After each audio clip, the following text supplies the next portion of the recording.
जीवन को लीला समझो। इस बात के कहने का यह अर्थ नहीं है कि जीवन लीला नहीं है और तुम्हें लीला समझना है। जीवन लीला है, तुम समझो चाहे ना समझो। जीवन का लीला होना तुम्हारे समझने पर निर्भर नहीं। जीवन लीला है, इसका क्या अर्थ?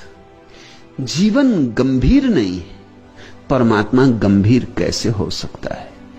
गंभीरता तो उदासी है, उदासी तो रुग्णता है। संगीतज्ञ जब अपनी परम गहराई में उतरता है तो संगीत का कोई लक्ष्य नहीं होता। संगीत अपने में ही अपना लक्ष्य होता है। कला कला के लिए, लीला का वही अर्थ है। परमात्मा दुकानदार नहीं है, कलाकार है। लीला का इतना ही अर्थ है। परमात्मा गणित से नहीं जी रहा है, काव्य से जी रहा है। इतना ही लीला का अर्थ है। लीला का अर्थ है ये खेल है। परमात्मा के पास इतनी ऊर्जा है कि करे क्या? तो फूल बनाता है, पक्षी बनाता है, लोग बनाता है। और देखो कैसा रंग बिरंगा जगत, अद्भुत जगत है। ये ऊर्जा की बाढ़ है। तो मैंने जब तुमसे कहा कि जीवन को लीला समझो, तो मैंने ये नहीं कहा कि तुम समझोगे तो जीवन लीला होगा। मैंने इतना ही कहा कि जीवन तो लीला है ही। तुम समझोगे तो तुम्हें सद्बुद्धि आएगी। तुम्हारे नहीं समझने से जीवन में कुछ फर्क नहीं पड़ता, लेकिन तुम में फर्क पड़ता है। ठीक ठीक समझोगे तो जोड़ बैठ जाएगा, तरंग बैठ जाएगी।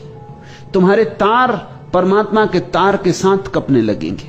और अगर तुमने ठीक ठीक ना समझा, तुम कुछ का कुछ और समझते रहे, तो तुम्हारे तार अलग थलग चलते रहेंगे।